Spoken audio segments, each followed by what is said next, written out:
capítulo 1. No dia de Herodes, rei da Judéia, houve um sacerdote chamado Zacarias. Sua mulher era das filhas de Arão e se chamava Isabel. Ambos eram justos diante de Deus, vivendo irrepreensivelmente em todos os preceitos e mandamentos do Senhor. E não tinham filhos porque Isabel era estéril, sendo eles avançados em dia. E ora aconteceu que, exercendo ele diante de Deus o sacerdócio, lhe apareceu um anjo do Senhor. Disse-lhe o anjo: Zacarias, não temas, porque a tua oração foi ouvida. Isabel, tua mulher, te dará à luz um filho, a quem darás o nome de João. Em ti haverá prazer e alegria, e muitos se regozijarão com o seu nascimento, pois ele será grande diante do Senhor, não beberá vinho nem bebida forte, e será cheio do Espírito Santo, já do ventre materno. Converterá muitos dos filhos de Israel ao Senhor, seu Deus. Irá diante do Senhor no poder e no espírito de Elias, para converter o coração dos pais aos filhos, converter os desobedientes à prudência dos justos, e habilitar para o Senhor um povo preparado. E no verso 80, o menino crescia e se fortalecia em espírito, e viveu nos desertos até o dia em que havia de se manifestar a Israel. E lá no capítulo 7, João, prestes a morrer, ele faz assim: João, chamando 2 dos seus discípulos, enviou-os ao Senhor para perguntar: És tu aquele que estava para vir, ou havemos de esperar outro? Naquela mesma hora curou Jesus muitos de moléstias e de flagelos e de espíritos malignos, e deu vista a muitos cegos.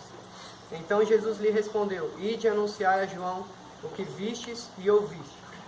Tendo-se retirado os mensageiros, passou Jesus a dizer ao povo a respeito de João: Que saístes a ver no deserto?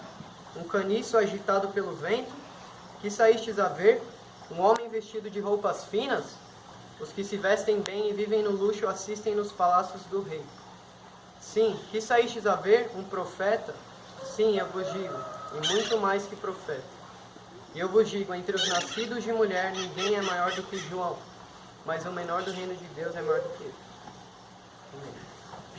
Gostaria de ter me preparado mais, mas vou ter que usar minha folhinha aqui. Tem algumas coisas que a gente pode parar para refletir sobre a vida desse homem que Jesus fala que dentre os nascidos de mulher não há alguém que foi maior do que ele. Voltando um pouquinho lá atrás, na época do profeta Malaquias, Deus levanta o profeta para ser a última voz que fala no Antigo Testamento. Depois de Malaquias chamando o povo ao arrependimento, Deus fica em silêncio por 400 anos. E até que um dia Deus acha um homem e fala com esse um homem. Esse um homem se levanta nos desertos e começa a pregar a palavra de Deus. Mas a gente pode ver pelo menos 3 coisas no nascimento de João. O primeiro fato é que João ele nasce através das orações do seu pai e da sua mãe.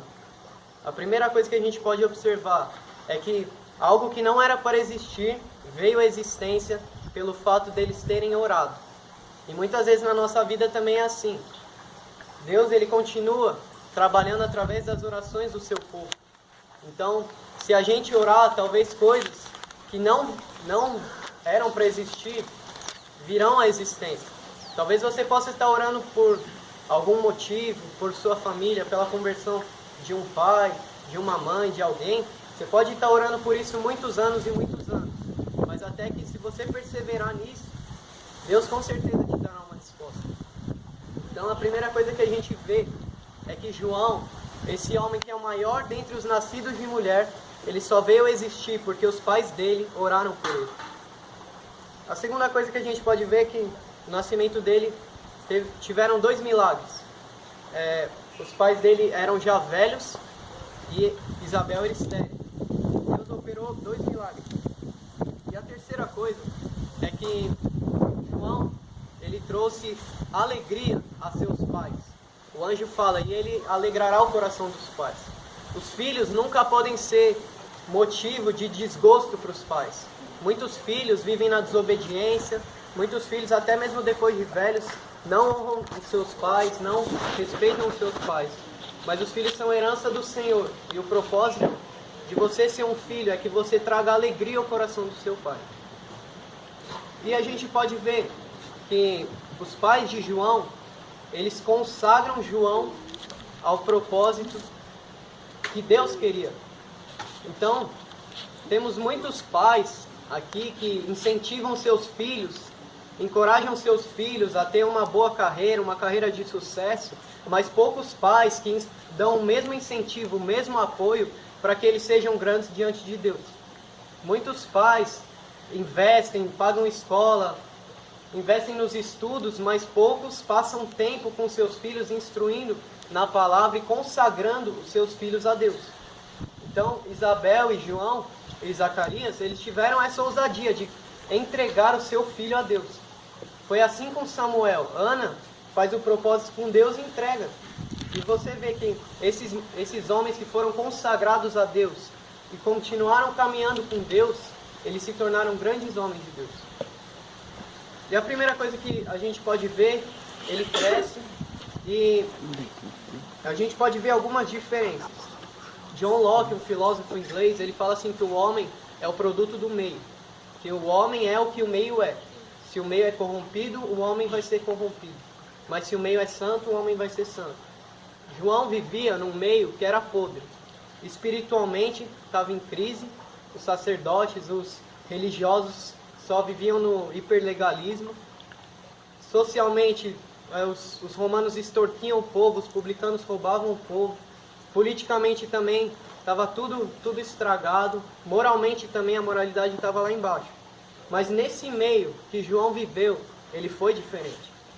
Da mesma maneira a gente vive no meio de uma crise política, de uma crise moral, de uma crise espiritual. E da mesma forma, nós podemos nos levantar como João e sermos diferentes dos demais. E o Filho de Deus, na verdade, ele não tem nada de igual àqueles que andam nesse mundo. Se alguém não vê a diferença que tem em você, tem alguma coisa errada. Então, nesse meio que João cresceu. E a gente pode ver pelo menos 5 aspectos em que ele foi diferente. Ele era diferente quanto às suas atitudes. Ele vivia aquilo que ele pregava. Tem muitas pessoas que pregam, mas elas são reprovadas nas coisas que pregam. Denunciam o pecado aos outros, mas no secreto fazem. João não. João, ele vivia aquilo que ele pregava.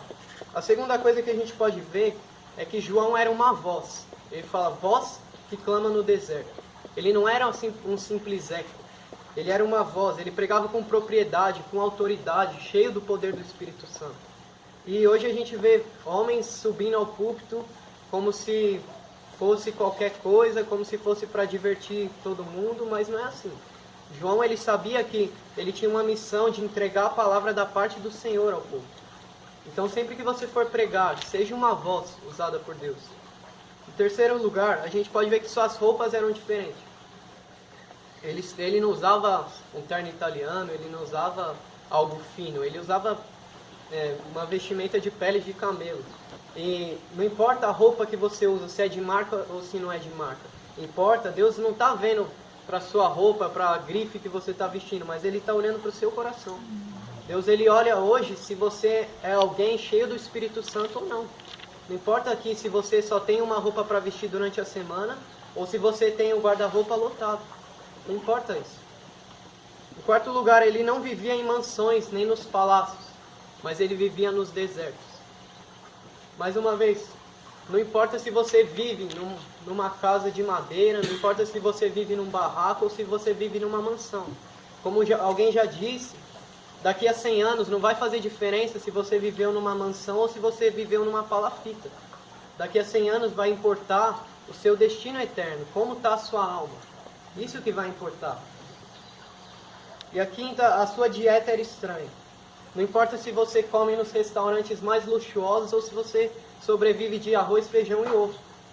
O que importa é se você come do pão do céu todos os dias e se alimenta da palavra de Deus. Essa é a primeira coisa que a gente pode ver, que João era diferente. E, em segundo lugar, João foi um pregador incansável. Lucas 3,3 fala que ele percorria toda a circunvizinhança do Jordão. E ainda João 4,23 fala que ele também batizava em Enom. Então, hoje muitos crentes estão desanimados para fazer a obra de Deus. Hoje muitos crentes não gastam tempo para pregar a palavra de Deus. Muitas pessoas dizem, se alguém vier até mim, eu até evangelizo. Eu até falo sobre Jesus. Mas quantos de nós saímos à procura dos pecadores? Como Billy Graham já dizia, Deus não manda que os pecadores venham até a igreja, que os ímpios venham até a igreja, mas manda que a igreja vá em busca dos pecadores. Então, exige trabalho, sim. E João, ele era incansável nesse trabalho. João, ele dedicou a sua vida a esse trabalho. Poucos são como Paulo, que em Atenas levanta a voz e começa a pregar, acha um ponto de contato que pode começar um evangelismo. Poucos são como Jesus, que senta ali no poço e começa uma conversa com a samaritana.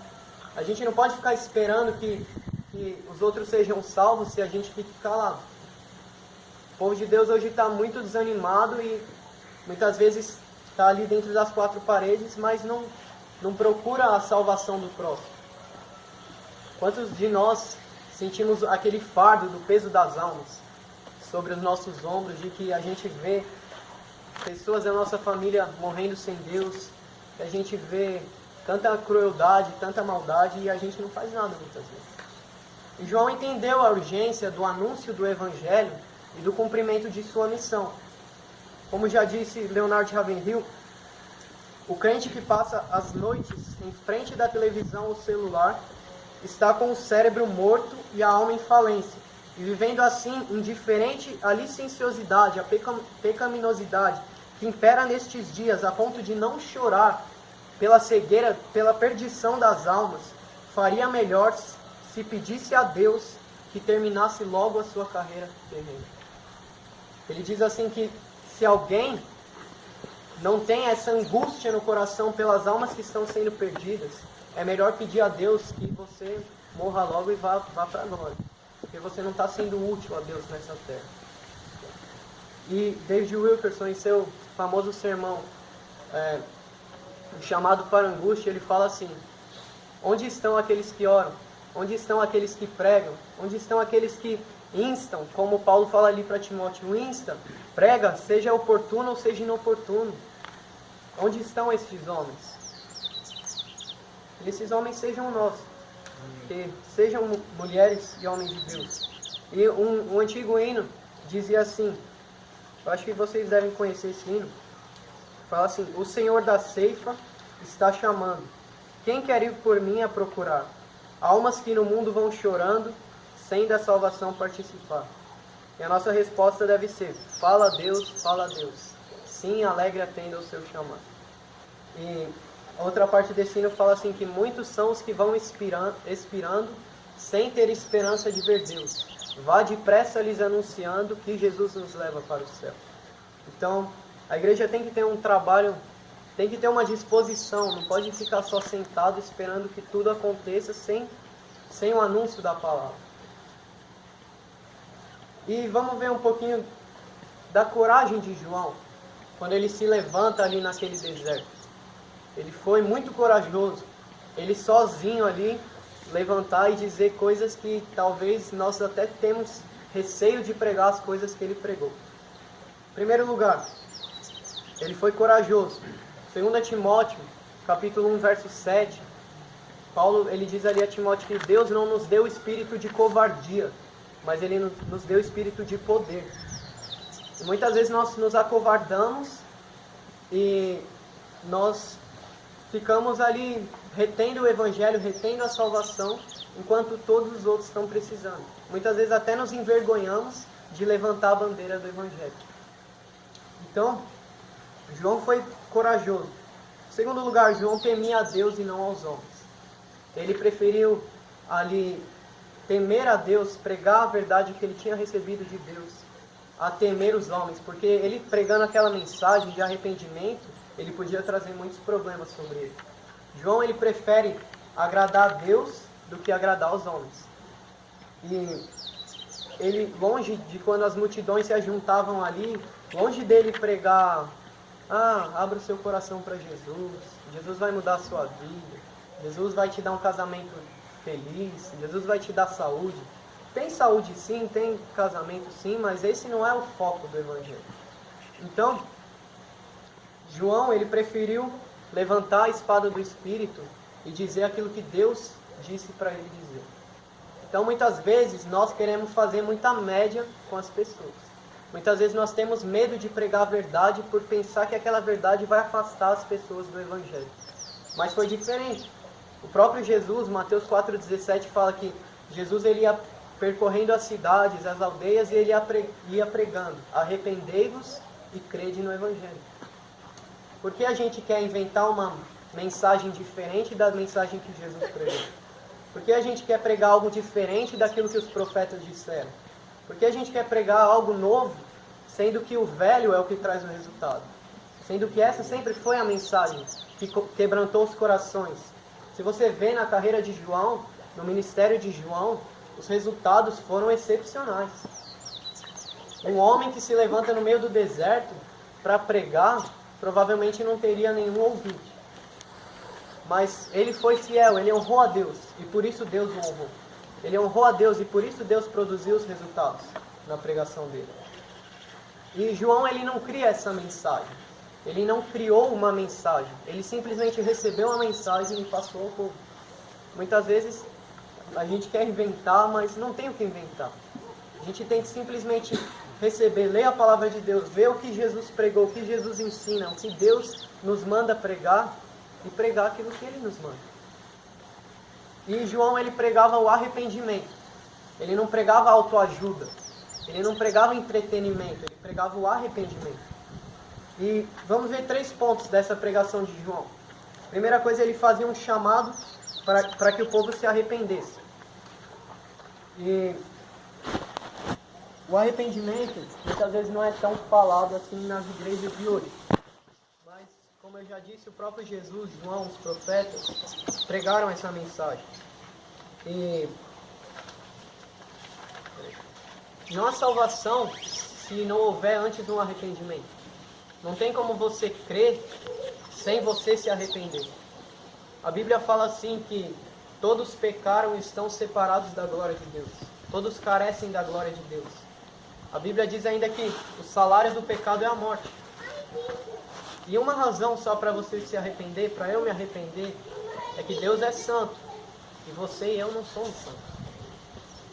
Por isso, todos os dias a gente precisa andar nesse espírito de arrependimento. E Romanos 2 diz assim, que não há um justo sequer e todos se extraviaram. E ainda no verso 3 a 5 fala assim: Tu, ó homem, que condenas os que praticam tais coisas e fazes as mesmas coisas, pensa que te livrarás do juízo de Deus? Ou desprezas a riqueza da sua bondade e tolerância e paciência, ignorando que a bondade de Deus é que te conduz ao arrependimento? Mas segundo a tua dureza e coração impenitente, é que você acumula ira para o dia da ira. A bondade de Deus é a causa que te faz arrepender e você crer.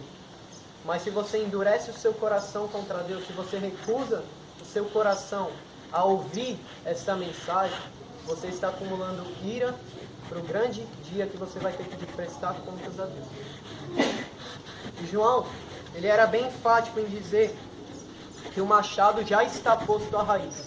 Ele não será posto à raiz.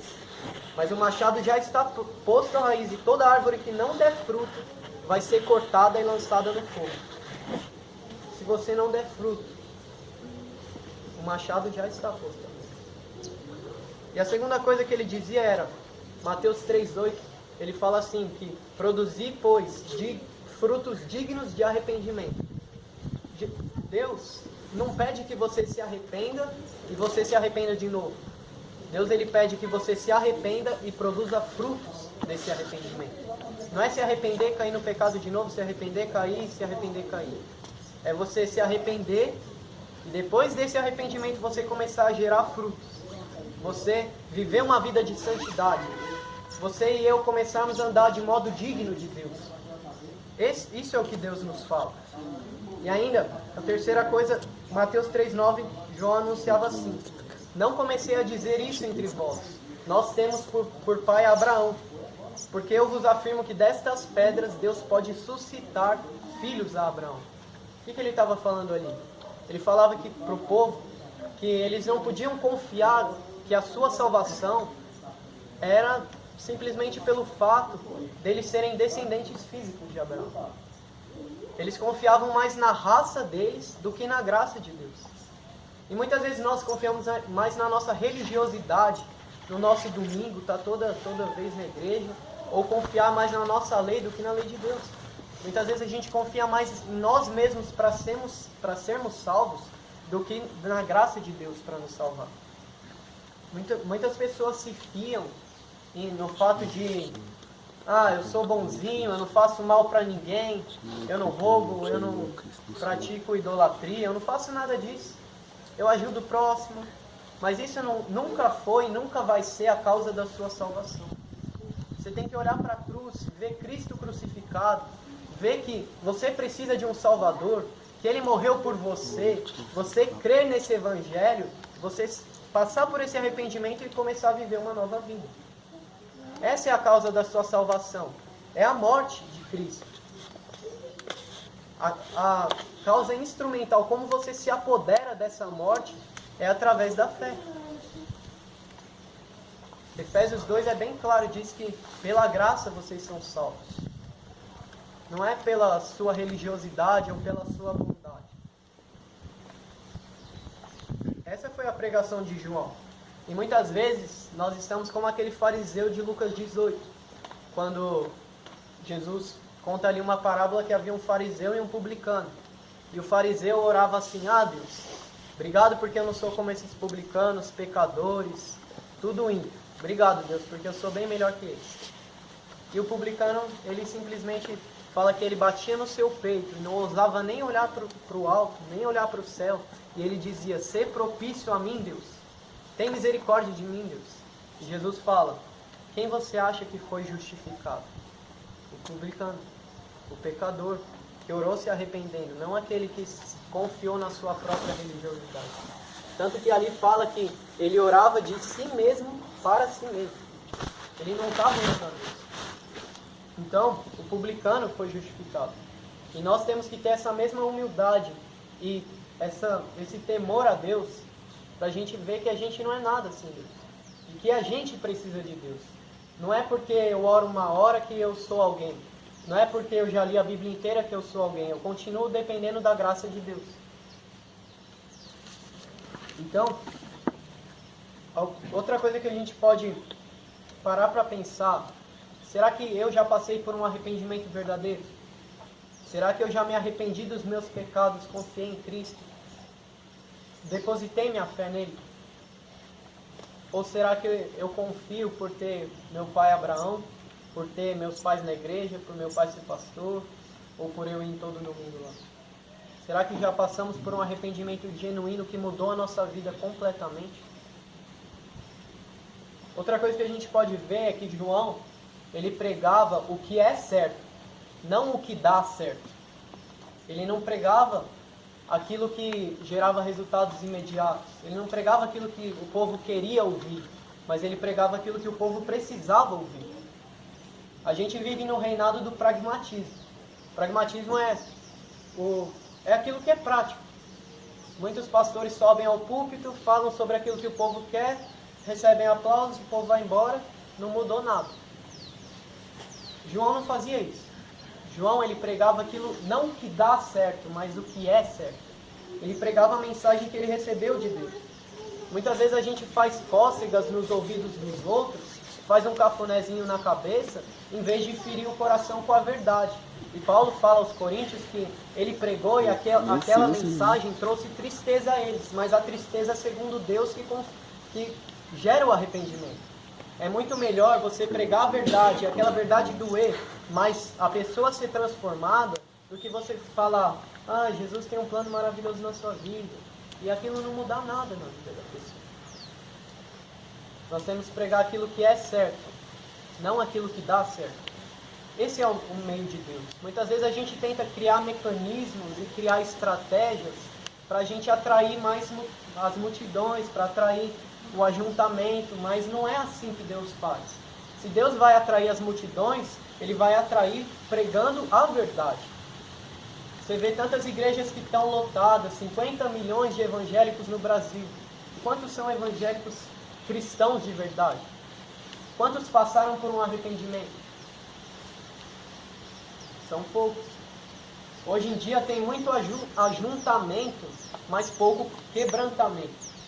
Hoje em dia tem muita canção de celebração, mas pouca adoração verdadeira.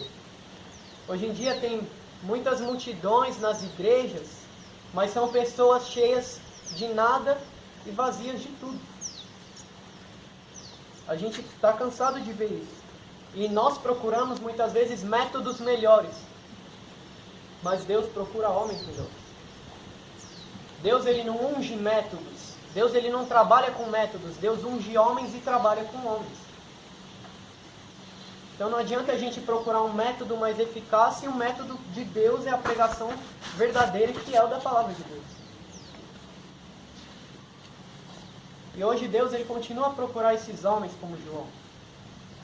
Que Ele possa achar homens aqui.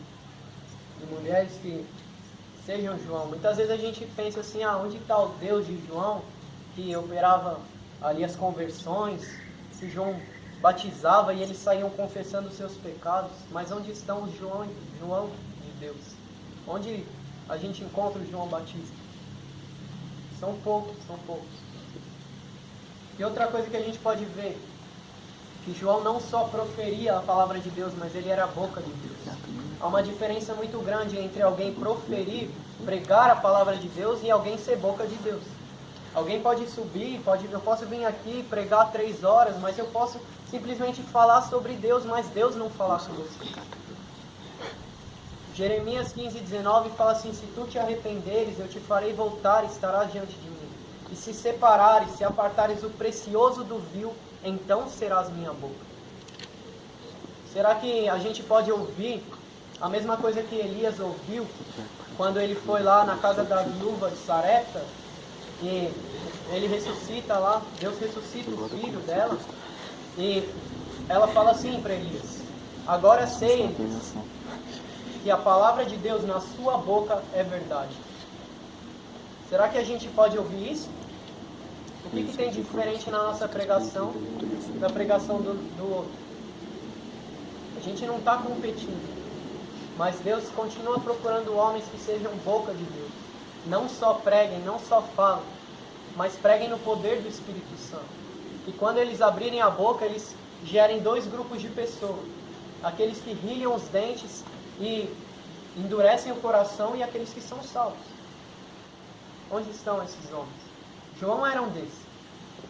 Mas a gente pode ver que um homem com tanta autoridade na sua pregação, um homem com tanto poder do Espírito Santo, um homem que tão grande diante de Deus, era um homem humilde. Um homem cheio do Espírito Santo era um homem cheio de humildade. E hoje, muitas pessoas acham porque tem uma igreja que tem 2.000 membros, 3.000 membros, já acha que é o dono da verdade, que está acima do bem e do mal, e que agora eu que comando a igreja de Deus. Muitos, por estarem pregando ou por estarem tendo uma vida mais intensa com Deus, se exaltam. E Provérbios é bem enfático em dizer que a soberba precede a ruína e o orgulho precede a queda. João, ao invés de exaltar a si mesmo, ele exalta Cristo. João nunca chamou atenção para ele mesmo. Sempre que foram perguntar: João, você é o Cristo? Não. João, você é o profeta? Não. João, você é Elias? Não. Ele falava. João, ele sempre apontou para Jesus. João 1,26 no Evangelho fala assim: eu batizo com água, mas ele batizará com o Espírito Santo e com fogo. E ele sabia que ele só era um instrumento nas mãos de Deus e não aquele que operava a salvação. Ele disse assim: eu sou a voz, mas ele batiza com o Espírito Santo. Ele é quem tem, ele é mais forte do que eu, ele tem a pá, ele limpa a eira. É ele, não sou eu. Ele sempre chamava a atenção. Como descreve ali no prólogo de João, no capítulo 1, fala assim que João não era luz, mas ele apontava para a luz. E Ele sabia que ele não era o centro das atenções. Teve certa feita, os discípulos ficaram com inveja, os discípulos de João ficaram com inveja que as multidões passaram a seguir Cristo, em vez de seguir a João. E aí eles perguntam, mas e o que você vai fazer? O que vai acontecer? E como a gente acabou de cantar aqui, aquela famosa frase que João fala, convém que ele cresça e que eu diminua. É necessário que ele cresça e que eu diminua. Ele cumpriu a missão dele, ele saiu de cena. Se você vê nos evangelhos, você pode encontrar ali o capítulo 1, capítulo 2, capítulo 3, e depois João desaparece. Por quê? Porque ele chamou simplesmente a atenção para Jesus. Nós que somos cristãos não temos que chamar a atenção para a nossa vida. Eu não posso pregar aqui na frente e prender vocês à minha personalidade ou à eloquência. Senão não vai ter cristão verdadeiro, vai ter cristão que depende do pregador.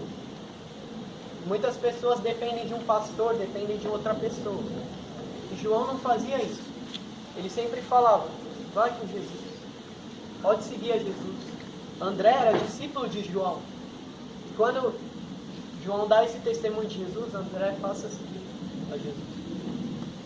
Ele podia ir para frente do espelho e cantar quão grande és tu. Ele podia se exaltar, mas ele simplesmente falou, convém que ele cresça e eu diminua.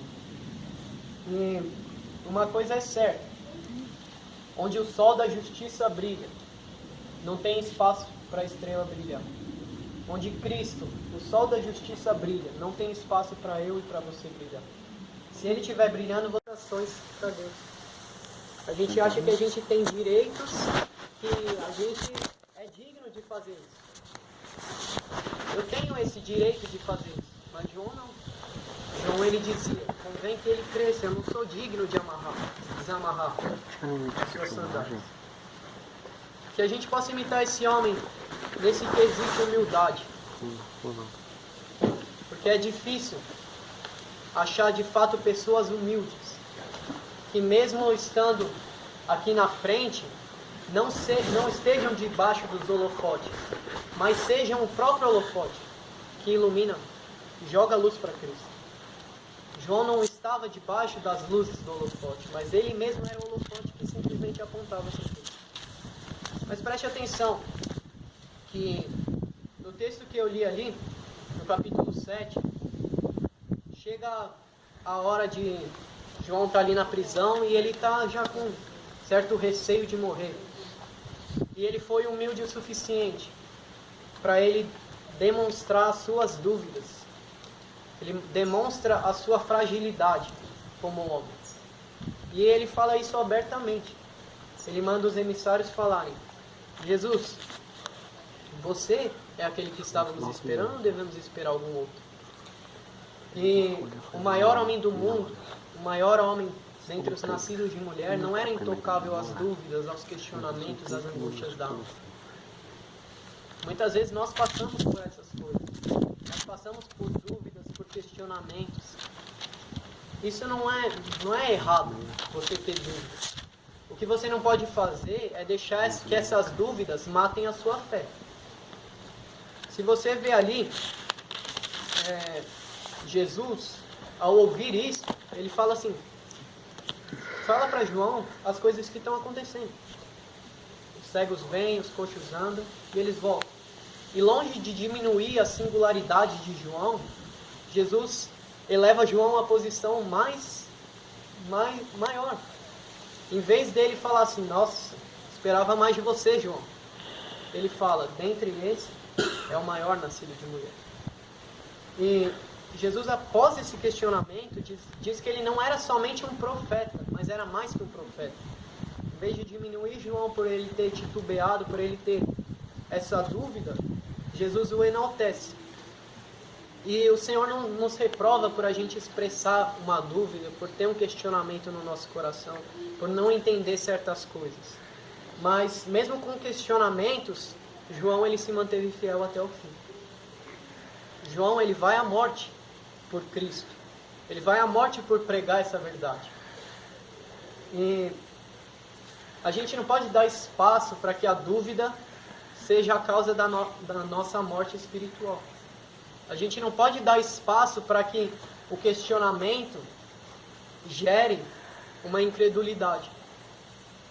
Ali em Hebreus 10, a carta aos Hebreus basicamente é escrita para fortalecer os irmãos na fé, para que eles não voltassem à antiga religião, ao judaísmo, para que não abandonassem a fé. E em Hebreus 10, ele trata seriamente disso, e pelo menos duas razões eles tinham para não desistir. A primeira era o verso 34 e 35, que ele fala ali que eles tinham sido roubados, perseguidos, e eles tinham se alegrado nisso, sabendo que eles tinham uma pátria superior e durável. Nós não podemos deixar que a dúvida afete o nosso coração a ponto da gente trocar o eterno pelo passageiro, a ponto de trocar aquilo que é duradouro por aquilo que é transitório. E a segunda razão fala assim que, porque ainda um pouquinho de tempo, o que vem virá e não tardará. Jesus virá buscar a sua igreja. E eu e você não podemos ceder a essa dúvida. João não cedeu. E Jesus não vai te esmagar, Jesus não vai te fulminar se você tiver uma dúvida no seu coração.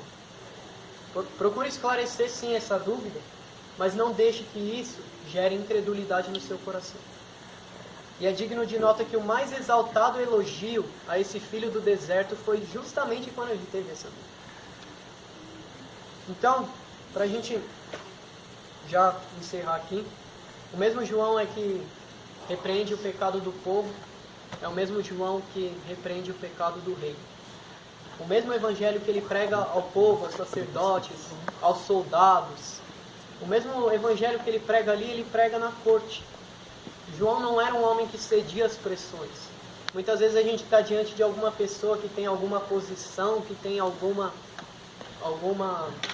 proeminência, e a gente fica com medo de falar alguma coisa. Não que a gente vá sair expondo os pecados de todas as pessoas, mas João repreende o pecado do rei. E ele preferiu agradar a Deus, preferiu temer a Deus do que temer ao rei.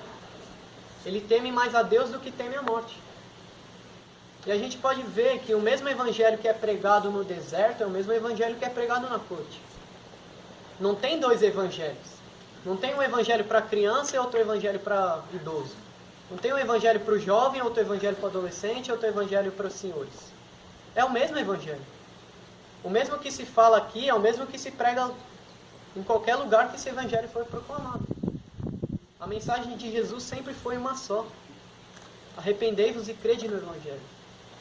Então não existe vários evangelhos. Claro que existem várias facetas do evangelho, de que Jesus expõe vários ensinamentos, mas o evangelho é um só. Só existe um evangelho verdadeiro. E a segunda coisa que a gente pode ver é que muitos começam bem e acabam mal. João, ele começa desde o nascimento, cheio do Espírito Santo. Percorre uma vida inteira cheio do Espírito Santo e morre cheio do Espírito Santo. Muitas vezes você já começou melhor do que você está agora. Muitas vezes você já esteve mais perto de Deus do que você está agora. Trate de resolver isso hoje. Porque se você começou bem, você tem que acabar bem. Ezequiel capítulo 18, capítulo 33, ele fala: se o justo se desviar e começar a praticar iniquidade, nenhuma da sua justiça vai ser levada em conta. Então, comece bem, continue bem, até a hora da sua morte. E o versículo que a gente leu ali em Lucas 1,80 nos relata como esse homem chegou a ser quem ele era. 4 fatores, rapidamente. João, primeira coisa, fala ali que João crescia e se fortalecia no Espírito e vivia nos desertos até o dia em que foi revelado, foi manifestado a Israel. Primeira coisa, ele crescia. Ele não só crescia em estatura, ele crescia em graça, crescia em conhecimento. Hebreus 5 fala daqueles que continuam no leitinho quando já deviam ser mestres. Muitos, talvez aqui, já deviam ter uma posição, uma maturidade muito maior do que tem hoje. Mas continuam no ABC, nos elementos rudimentares da fé. Tem que sempre lançar os fundamentos. Salvação, arrependimento. Salvação, arrependimento. já era para estar num nível maior. Já era para ter crescido mais. E João foi crescendo, ele não ficou estagnado. E interessante que depois desse capítulo 5, ali no capítulo 6, ele já trata da apostasia, do abandono da fé. Alguém que fica estagnado na fé, consequentemente, muito provavelmente vai abandonar a fé. Se você não cresce, muito provavelmente, uma hora ou outra, por mais que você for iluminado, provou do dom celestial, muitas vezes você vai acabar endurecendo o seu coração. E talvez seja tarde demais para você voltar. Talvez seja ali como Esaú, que procurou arrependimento, mas não achou. Então, é um alerta muito forte para que a gente venha crescer na fé. Para que a gente venha avançar. Para que a gente venha andar um degrau, andar outro, subir, crescer na graça e no conhecimento. Se você ler Filipenses capítulo 2, ele fala: desenvolvei a vossa salvação. Uma criança, ela nasce completa, mas ela pode se desenvolver. A mesma coisa, se você nasceu na família de Deus, você nasce completo no sentido de você ser um filho legítimo de Deus. Mas você pode se desenvolver. E você deve se desenvolver. A segunda coisa é que João se fortalecia. Efésios 6:10 é bem enfático ao dizer: fortalecei-vos no Senhor e na força do seu poder. Fortalecei-vos no Senhor e na força do seu poder. E fala-lhes que ele se fortalecia no Espírito. Ele não confiava na sua própria carne para pregar. Ele não confiava na sua própria eloquência para converter os corações. Ele confiava no Espírito e se fortalecia no Espírito. A gente precisa se fortalecer com Deus. E como você se fortalece com Deus? É o velho e bom segredo. Nunca foi diferente. Oração, Bíblia, jejum. Conhecer a Deus. Ouvir a palavra de Deus. Procurar estar crescendo, estudar a palavra de Deus. Manter uma vida regular de oração. Nunca foi diferente. Nunca foi diferente. Isso continua servindo para os nossos dias. Fortaleça com o Senhor. A terceira coisa é que ele vivia nos desertos. E a gente pode ver algumas coisas aqui que o deserto não é casualidade na vida de um filho de Deus. O deserto está na agenda de Deus. Deus, ele envia os seus filhos para o deserto para que ele possa trabalhar nos seus filhos. Se João não tivesse passado por aquele deserto, ele não seria quem ele foi. Muitas vezes, por exemplo, se você olhar na vida de Jó, Deus permite ali que Jó perca a família, perca bens, perca a sua própria saúde. A mulher começa a falar para ele amaldiçoar Deus. Começa ali, vamos dizer assim, um deserto na vida dele.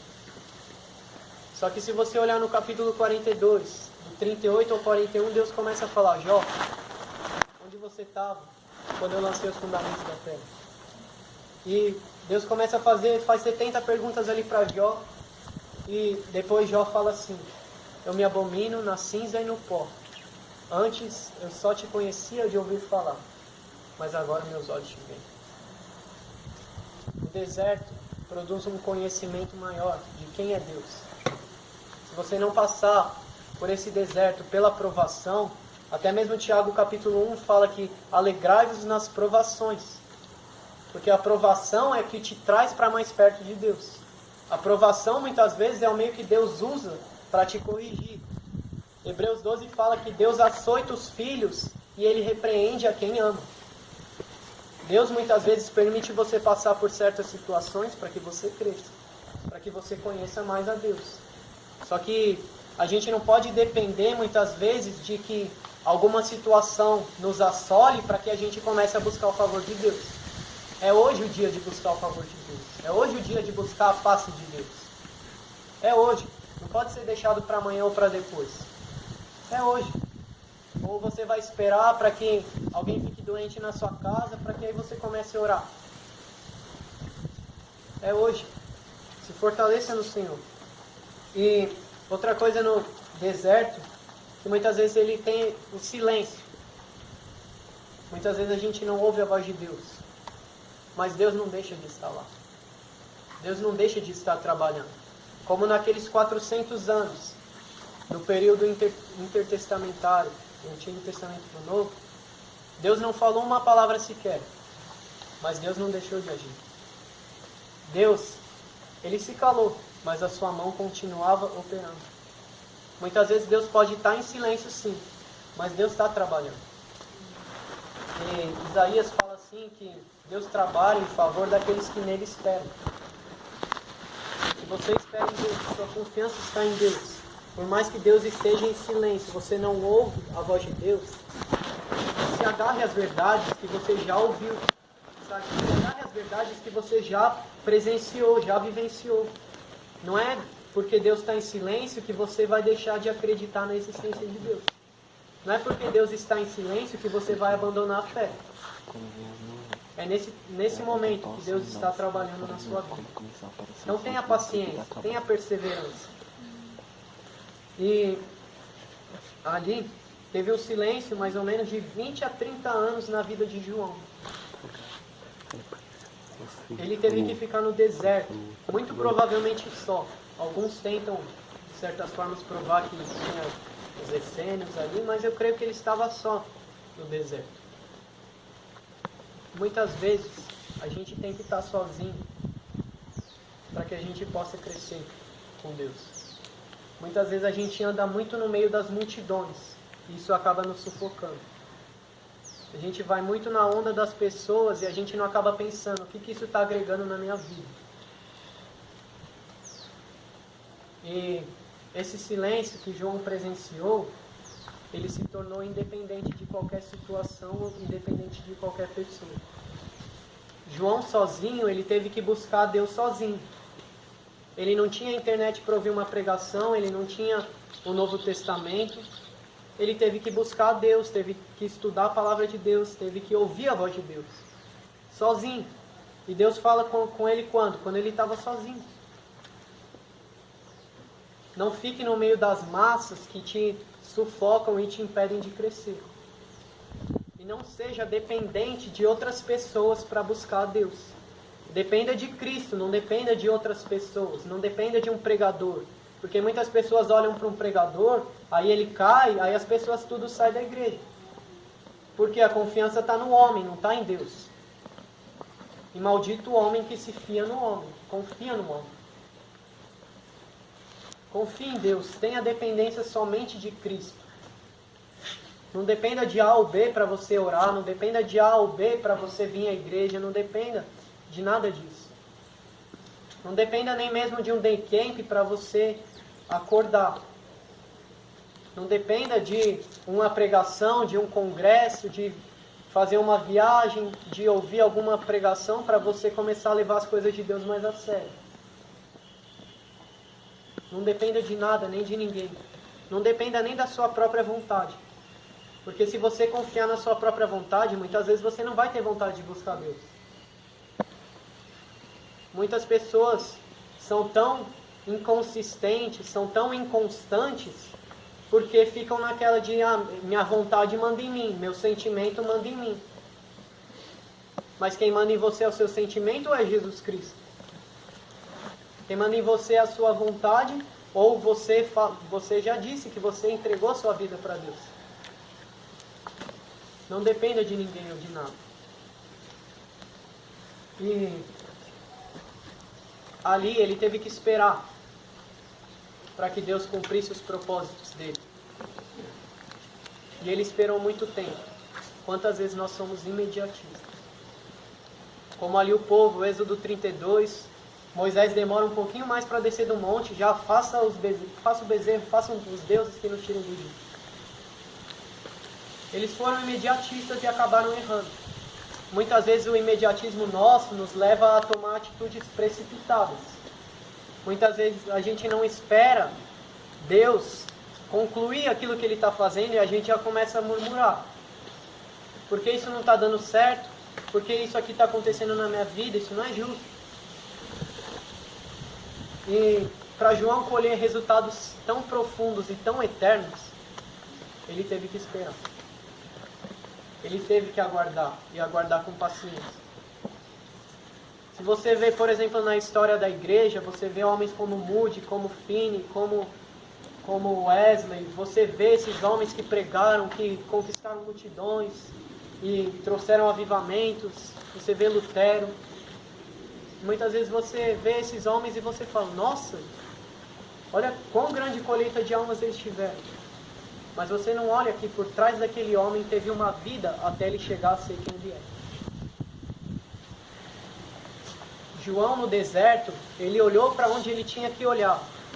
Ele olhou para o alto, ele olhou para Deus. Ele ouviu a quem ele tinha que ouvir. Ele ouviu a voz de Deus. Ele fez aquilo que ele tinha que fazer. Ele se entregou a Deus. Ele foi cheio do Espírito Santo. Ele pregou aquilo que Deus mandou ele pregar. Consequentemente, ele foi quem ele não poderia deixar de ser. Certo homem, não me recordo o nome, mas ele disse que não é louco o homem que deixa de perder, deixa de ganhar aquilo. Eu não estou lembrado muito da frase, mas você não pode perder aquilo que você não pode perder. Você não pode olhar para as outras coisas e perder aquilo que é o foco. Não é louco quem se entrega totalmente a Deus. Muitas vezes é perder para ganhar. João perdeu a sua vida, ele tombou na terra, mas ele foi um gigante no céu. E muitas vezes a gente é um gigante no céu, na terra, mas é um nanico no céu. Não importa como os olhos dos homens te olham, importa como Deus te olha. E se você olhar para a vida desses grandes avivalistas, tem uma história atrás. Foi assim com Paulo. Deus o manda para Tarso para trabalhar na vida de Paulo até ele chegar a quem ele é. Foi assim com Moisés, 40 anos no Egito, 40 anos no deserto, até ser quem ele é. Não veja a espera como um desestímulo a você perseverar, mas veja a espera com esperança, que o mesmo Deus que fez antes vai fazer de novo. Que o mesmo Deus que trabalhou antes, que avivou seu povo antes, que salvou pessoas antes, é o mesmo Deus que a gente serve hoje que vai fazer essas coisas. Muitas vezes a nossa teologia é como a teologia de Marta. A gente olha para Jesus chegar lá no povoado, Marta corre para Jesus e fala, Jesus, se você estivesse aqui, meu irmão não teria morrido. E Jesus fala assim, não, ela fala isso, note que ela conjugou o verbo no passado. Se você estivesse. E Jesus fala assim, ele há de ressurgir. E Marta fala assim, eu sei que ele há de ressurgir no último dia. Ele há de ressurgir no último dia. Conjugou o verbo no futuro. E Jesus fala, Marta, eu não fui, nem serei, mas eu sou a ressurreição e a vida. O mesmo Deus que operou antes, o mesmo Deus que vai operar depois, é o mesmo Deus que opera hoje. Ele só está à procura de homens como João. Ele está à procura de homens que se gastem e desgastem a sua vida no trabalho do Mestre. Em quarto e último lugar é que ele foi revelado a Israel, ele foi manifestado a Israel. Chegou um dia que Deus tirou João do anonimato e o pôs para trabalhar. E o pôs em ação. Deus precisa trabalhar em mim para depois trabalhar através de mim. Deus precisa trabalhar em você para depois trabalhar através de você. Neste tempo que Deus vai trabalhar em você, você precisa estar atento à voz de Deus. E você só vai estar atento à voz de Deus se você estuda as Escrituras, tem uma vida de oração e você busca a Deus com fervor, com intensidade. A gente precisa ser uma igreja que se envolve muito mais com Deus do que tem se envolvido. Continue caminhando e lutando. Ir à igreja, cultuando,